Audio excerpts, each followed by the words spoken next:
speak on decentralization. It is sad, but even 30 years after the constitutional amendment, one has to explain why decentralization instead of talking about how decentralization should be effective. So, why decentralization? Well, let me tell you a little story. I was bitten by the decentralization bug because at the age of 22 or 23, when I just joined the IAS, I had a meeting with Abdul Nazir Saab in Bellary. And he explained then to me, he took the time to explain to a rookie like me that what Karnataka was planning to do, which was later done in 1987, which was to go in for big bang devolution to rural local governments. And he told me very clearly the idea was political, the idea was to also destroy the hegemony of the bureaucracy and in order to ensure that power reaches the people. It was a clear political statement. It was not about improving of services and all that. It was about changing the political reality and how political power was handled in the state.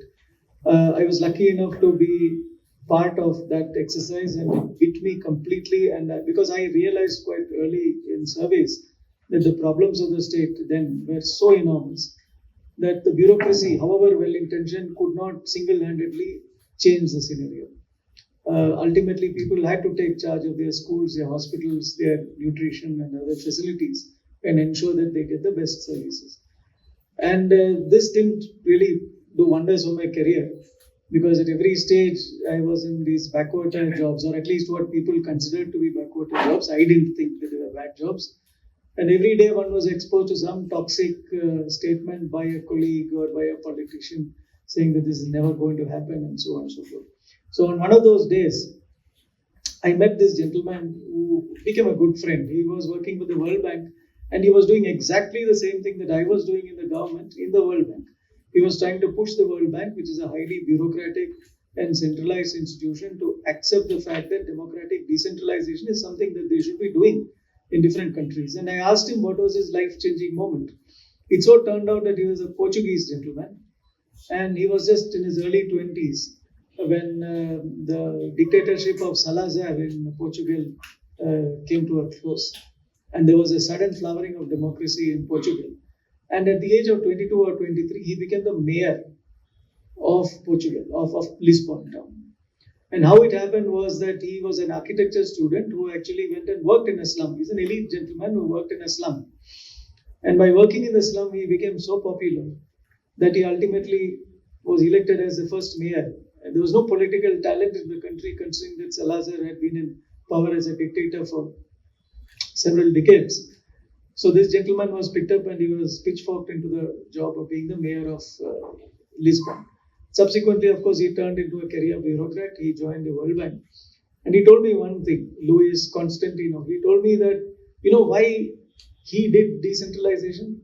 Because he said that it's a wonderful feeling to realize that you're not wanted any longer. I can just walk into the sunset. I know that what I've done has given power to people and I can relax. The sad part is that Luis Constantino is now relaxing. His last posting was in East Timor, where I also used to work. So I met him there. From East Timor, he bought a yacht at a cheap price. He sailed the yacht, braving Somalian pirates and so on and so forth, to a port in Lisbon. And he's now sitting in some rural area in Portugal, growing wine and enjoying himself. And what am I doing? I'm waking up in the morning in Whitefield at 3 a.m. in the morning because BWSSB gives me water at 3 a.m. And my entire mood swings. And the fact that we only have one child is because my wife is always fretting about whether the BWSSB is going to supply water today. So there's absolutely no time for any romance whatsoever. But of course, dysfunctional government services have their good points.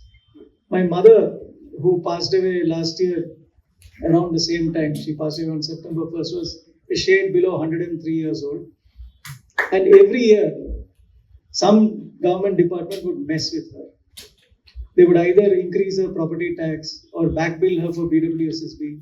And that had tremendous effect on my mother. It would clear her arteries, improve her blood circulation. she would curse all of us because the misfortune is that she had 6 children, out of which 4 were in the IAS. So all of us used to get a mouthful about you did this and you did that and you didn't do this and look at what's happening. So I would hope and pray which department is going to mess around with my mother. And every year on cue, it was either the BWSSB or the BBMP or the BESCOM or somebody else would mess up. And that actually, I think, extended my mother's life by a good 20 years. So dysfunctional government services have their benefits. But not everybody would like to be like my mother or like my wife or like me. We would like to enjoy ourselves. I think it's important that we should all retire and we should take government services for granted. I mean, if you look at some of the best and the happiest countries in the world, and I happen to teach in one of them, which is Switzerland, they don't fret around with the government. Conversation when you go for an evening meal with somebody is about art and culture. It's not about whether water supply came or the sewage pipe got blocked. And yet, this is what our lives have become. This is what families come around.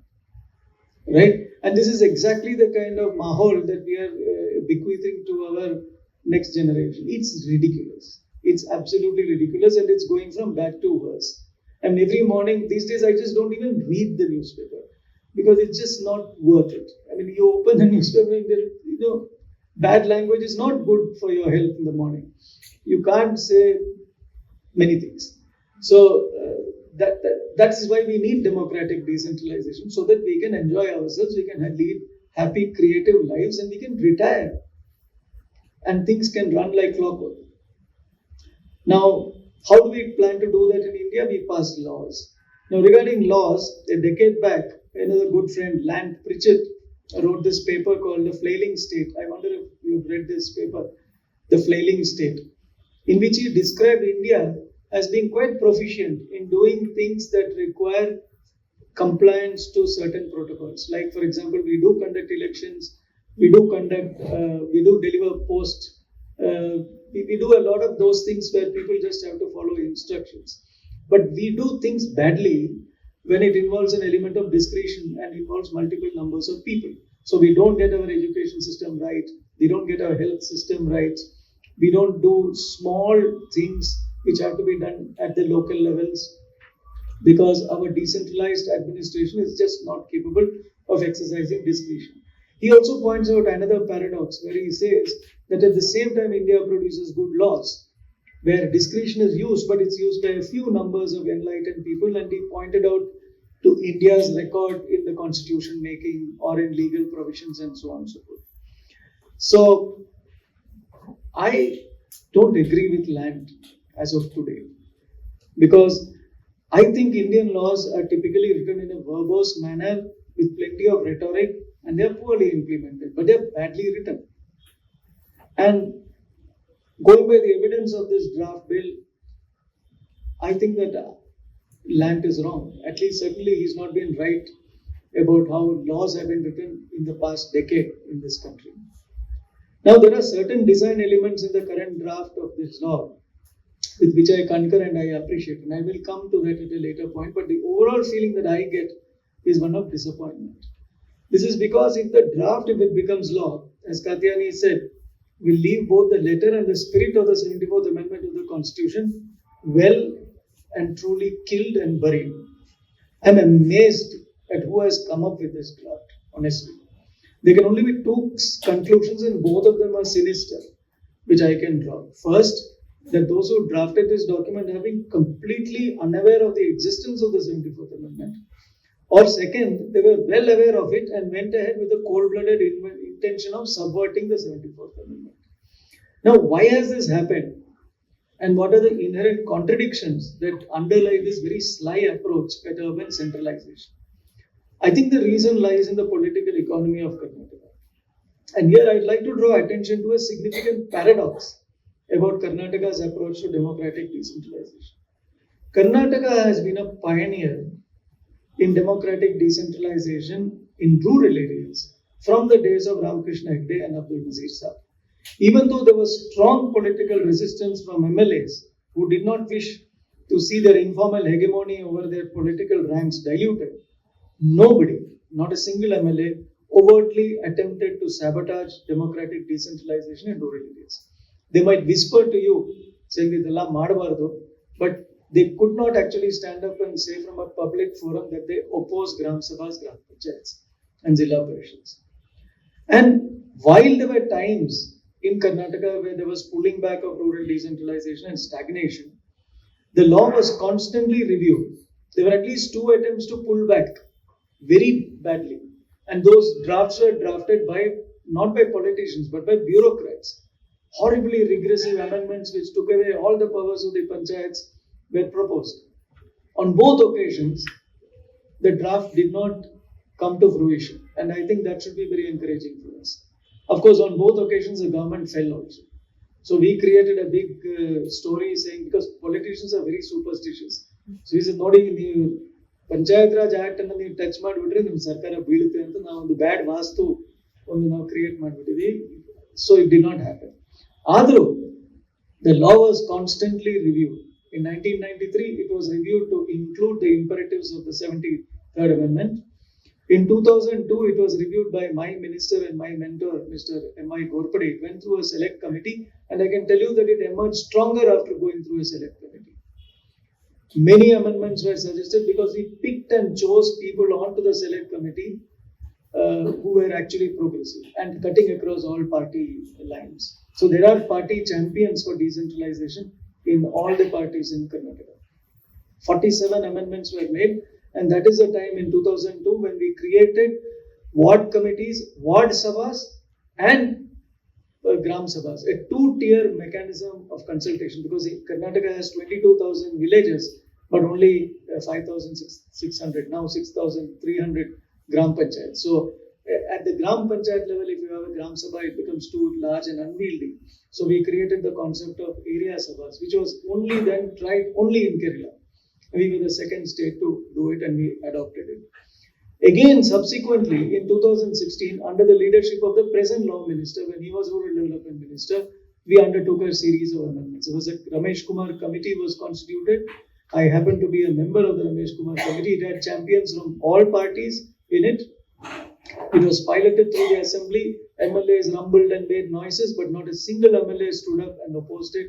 And the act today, I can say, arguably, is on paper one of the strongest statements of democratic decentralization in rural areas.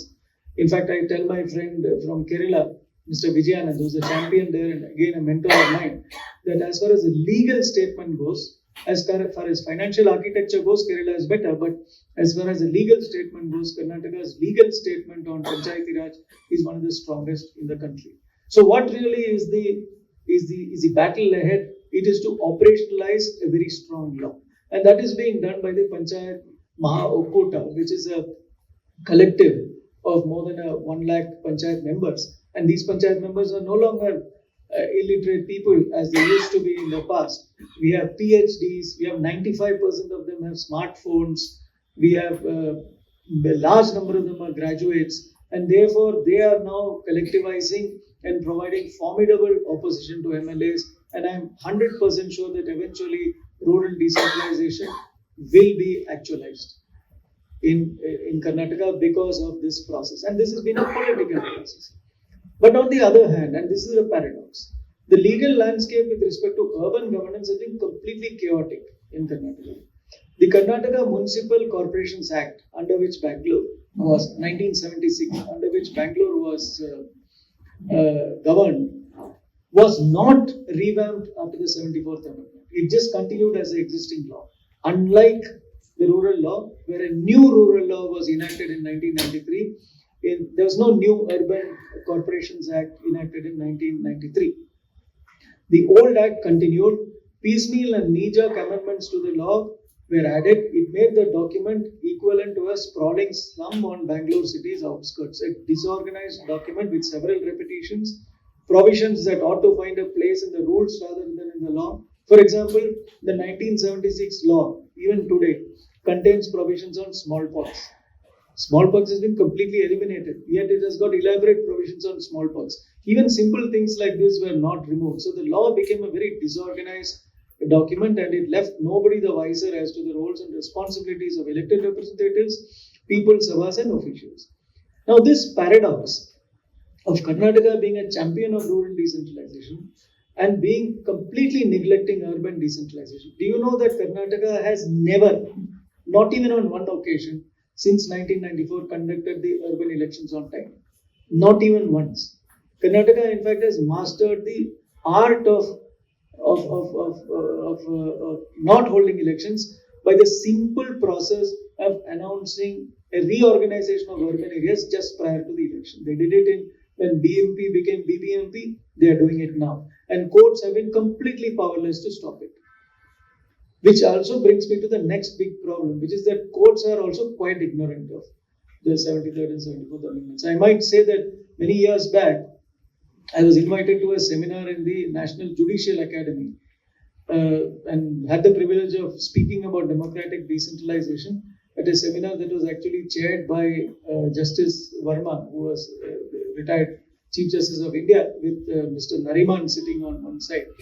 And I said more or less the same things, of course, in a kind of respectful way. And a person who later became the Chief Justice of India came up to me and candidly said that he knew nothing about all this, the significance of the 73rd and 74th Amendment. And this is supposed to be one of the most elaborate amendments in the Constitution after the 42nd Amendment and the 44th Amendment, which reversed much of the 42nd Amendment. They don't know about this.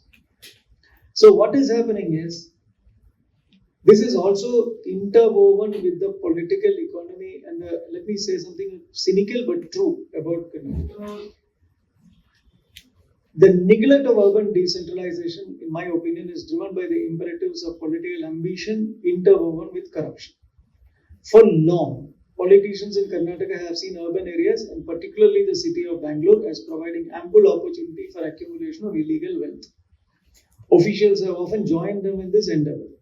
Not a single chief minister has been immune to allegations and scandals over urban governance. And I'm speaking even from the time of an ostensibly honest person such as Ramakrishna Hegde. There was a Revajitu scandal. There was a cooperative society scandal. And in fact, it led to his resignation, and ultimately he didn't return after his second term.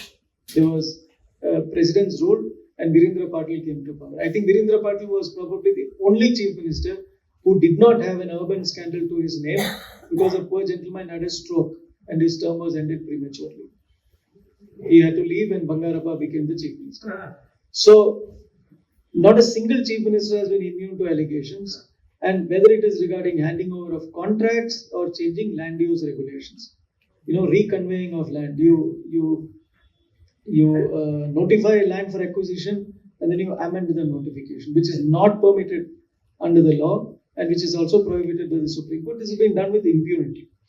So every public service operated in the city is tainted by leakage of funds and inefficiencies. And the profits are gained by a powerful cabal of officials, politicians, and business folk with interwoven relationships that bind them. In the solid waste management contracts, money is made by a small group of 300, 400 people, and they're all related. Some of them are related. The health inspector's relative becomes the councillor. Right? That is the way in which this is being done. And this can happen only if there is vicious centralization. This cannot happen if there is decentralization. If there is decentralization, even corruption will get decentralized, which in my opinion is a pretty good thing. Fine, if somebody is making money, let everybody make money, because the closer and closer to the people money is being made, it's going to get caught at some stage.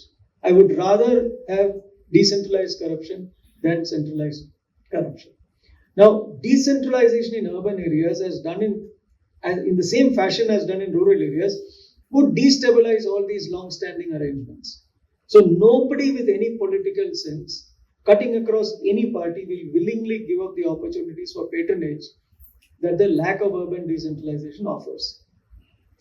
Now, it is easy to say that we are faced with this dystopian draft, which, as I said, is a complete travesty of the constitutional design. But let me look at the silver linings. People might disagree with me, that's fine. I'm giving my opinion. I think that the idea to carve up the city into not more than 10 corporations, each with a population of less than 10 lakh people, is an idea of deconcentration with which I agree. I don't mind it.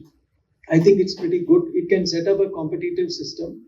There are many cities in the world that are being run by these arrangements. Manila is not a single corporation. Manila has got 18 cities.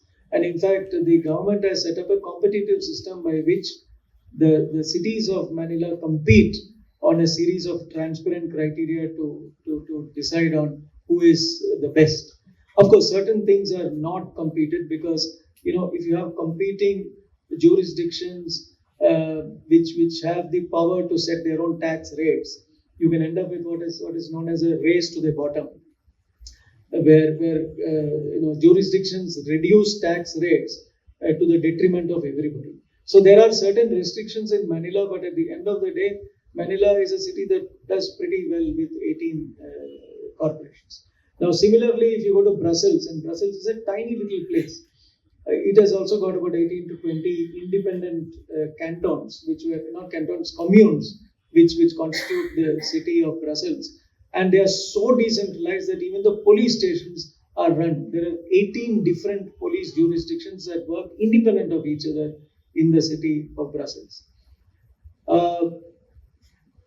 Now you take Switzerland, where I teach. Switzerland has got a population of 8 million people. It's less than Bangalore city. It has got 26 cantons and it's got 5,500 communes. And it runs it's very complicated, but it runs well. And the proof of the pudding is in the fact that Swiss people don't get stressed out. Their services happen to them and they participate in 4 referendums. And if you're a Swiss person anywhere in the world, you can vote in the referendum. It comes to you by email these days and it's like a survey format. You can pass your opinion on cantonal laws, on commune laws, and on confederation laws. Once 4 times in a year, you get these virtual international Gram Sabhas, as you will. So, in my opinion, deconcentrating the powers and responsibilities of one single BBMP to multiple corporations is, in my view, a good idea. Of course, there will be transitional problems in when to do it, how to carve it up. There will be gerrymandering. You will have snake-shaped, corporations because somebody says ನಮ್ಮವರು sir ನಮ್ಮವರು ಎಲ್ಲ ನಮ್ಮವ್ರನ್ನ ಒಟ್ಟಿಗೆ ಮಾಡಿದ್ರೆ ಅದು ಹಾವಿನ ತರ ಒಂದು corporation ಬರ್ತದೆ ಅದೆಲ್ಲ ಮಾಡ್ತಾರೆ. But that is all part of the game. In fact, but at the end of the day, if you end up with a system where there are several competing corporations, at least a comparative system might be set up. But let me come to the truly sinister intention of this draft.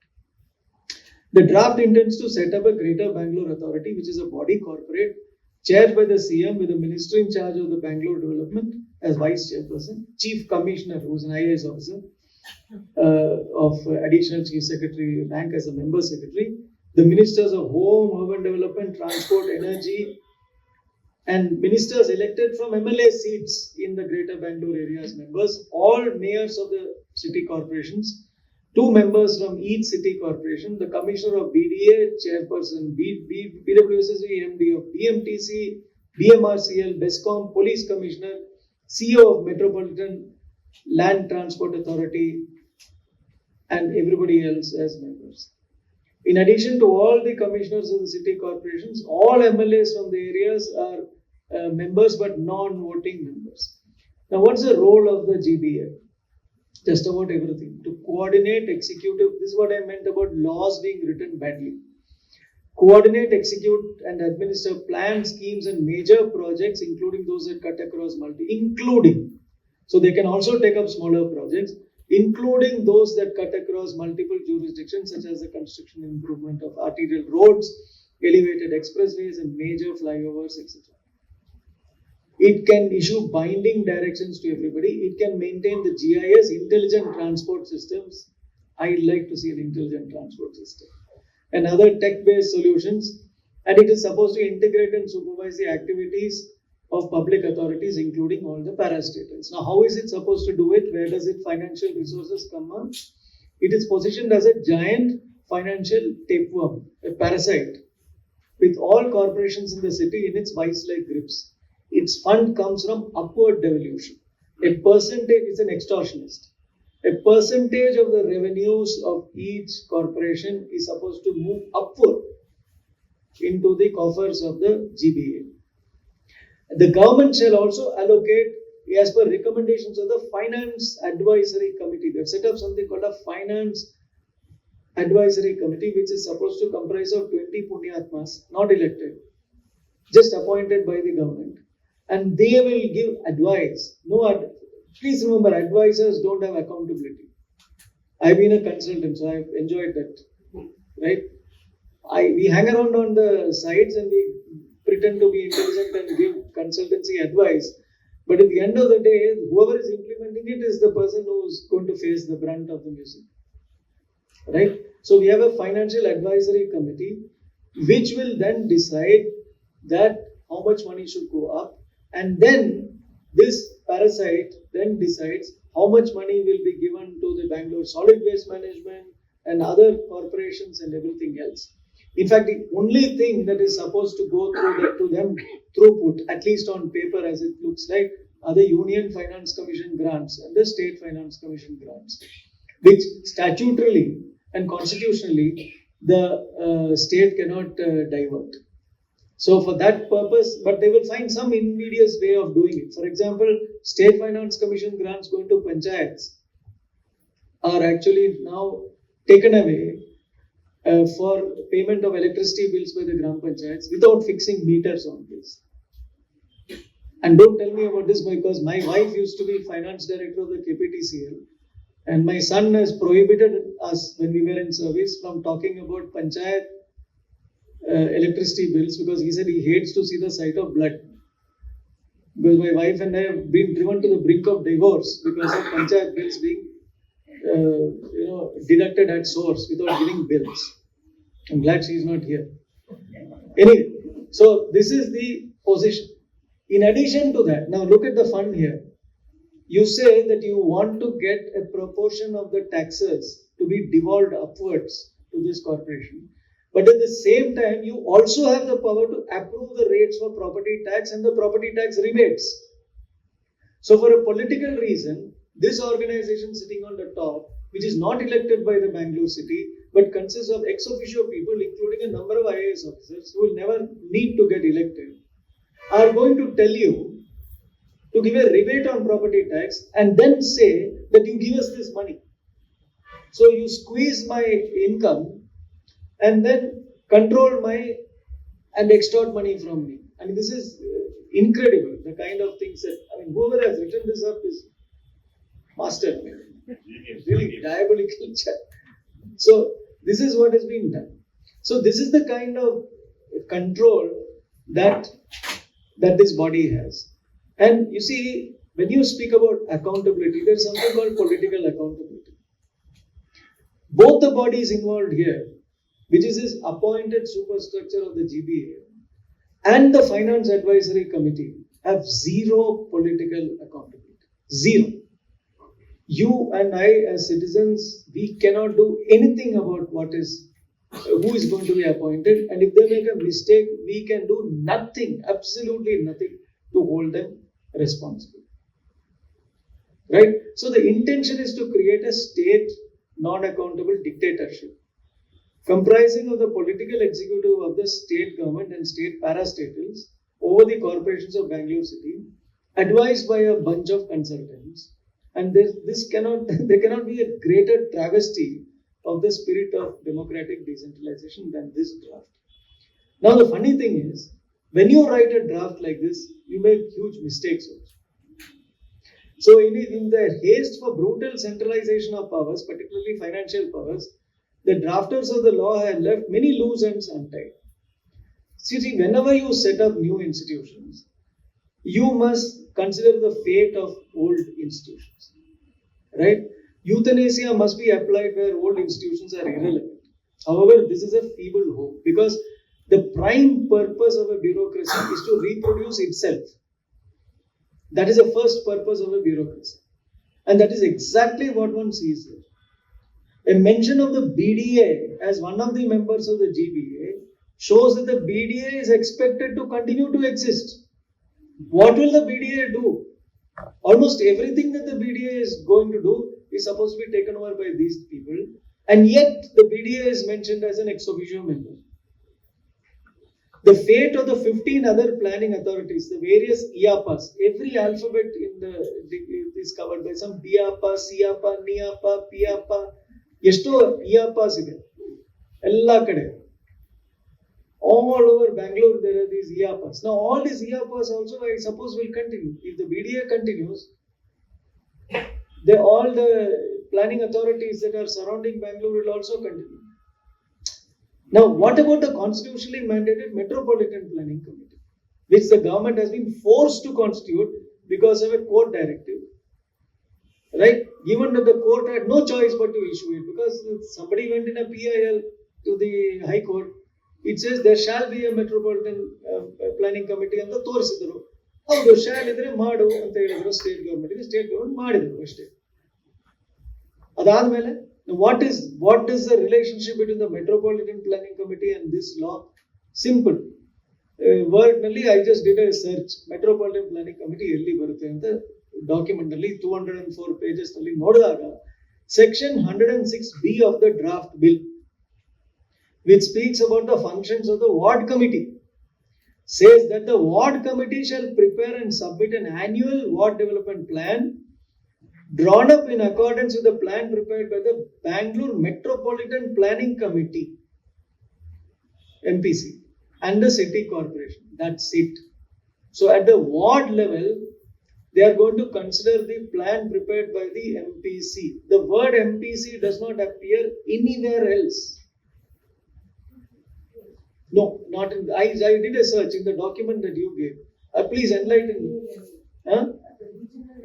It is not there in the law. As far as I looked at the law, the document that you sent, it is not there. It's not there. Unless you overlooked some conversion, it's not there. If it is there, please let me know where it is there. I will be quite happy to change my views on that.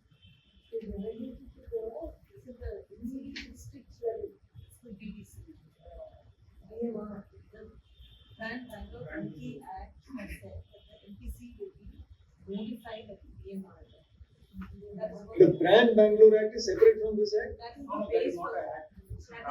That's a draft. Okay, but this is also a draft, right? This is a draft. Okay, but the GBA law as sent to me does not include any mention of the MPC except in this section 106B. So the whole point is, while this seminar would highlight other aspects of the law, I am still wondering at the enormity of the travesty that we are witnessing today. I am flabbergasted. Why has urban decentralization been completely marginalized by every political party, whether leaning to the right or to the left? In any case, it doesn't matter because politicians are a fungible group. They are leaning to the right or left are a matter of convenience, ambition and opportunity. So that should not surprise us all. Whether the leftists are anti-decentralization or the rightists are anti-decentralization, no fine distinction should be drawn. But what I'm worried about is a complete absence of understanding of decentralization, could be deliberate, and a complete obeisance with the vicious levels of centralization is something that should bother us. And I'm sorry, but I'm victim blaming. I'm saying the blame falls on us. As long as we are ignorant of the Constitution, we are unwilling to realize the powers and responsibilities that we have, and we care little about which level of government does what, we will pay the price for our ignorance. I don't blame politicians. All the politicians I know, good, bad, they are receptive people. That is one thing that you will have to, because their survival depends in being responsive, in seeing the mood of the people. The signals that they are getting today from all of us is that decentralization does not matter. They see us, you and me, as clueless, passive recipients of services, as those who are more interested in the ends and not the means. They see us as being disinterested in participation and therefore devaluing democracy. And their response to our indifference is to create a cabal that benefits them. The bureaucracy in any case is indifferent to public opinion because their jobs do not depend upon public opinion. So it is left to us to change ourselves. The draft law has to be discussed and its sinister implications explained to people.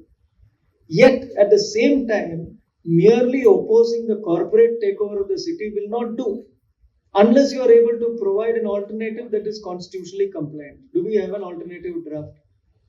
To me, the only alternative is to establish the MPC in true letter and spirit. And there's been much written about it. Even I have written, lots of people have written about how actually an MPC will function. There's in fact a manual written in 2009 by the then Planning Commission, in which there's a chapter 7. I can provide it to you, which I think gives you the best exposition of what an MPC will do and how it can be constituted from the existing institutions. For example, the BDA will have to be subsumed in the MPC, the BMRDA will have to be subsumed in the MPC, the planning department will have to be subsumed in the MPC, and then the MPC will become a fairly significant body. So instead of the ex officio GBA, the MPC can become the overarching coordinator and all other authorities subordinated to it. The reason why the MPC will be particularly significant, useful and relevant for Bangalore is that the MPC provides scope for the induction of Government of India authorities into it. It explicitly states so in the Constitution. And that is very important for us in Bangalore because the largest landowners in Bangalore city today are Government of India authorities. It is the Airports Authority, it is the Defence Authorities, and it is the railway authorities. Travel anywhere in Bangalore and you will have places where you need stents on the roads. The cardiac blockages of Bangalore are in Yeshwanthpur, in Banaswadi, where 4-lane roads come and converge onto 2-lane or sometimes single-lane bridges, because the railways and the defence authorities do not provide space. If they are not involved in the planning process, we are not going to be able to decongest Bangalore. So we have to equip ourselves with constitutional awareness. I will end now. The recent elections are an eye-opener. In fact, before the recent elections, one political party almost made confident assertions that we will get a 4/5 majority and we are going to change the constitution.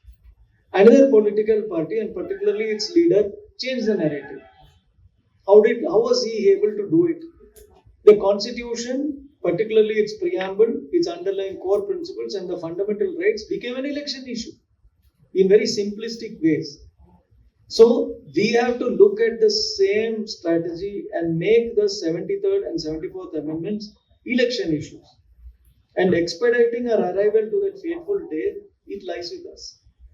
So with that, I wish this seminar well, and I hope that it catalyzes a groundswell of informed discussion on the critical issue of how our city can be best governed. Thank you once again for inviting me.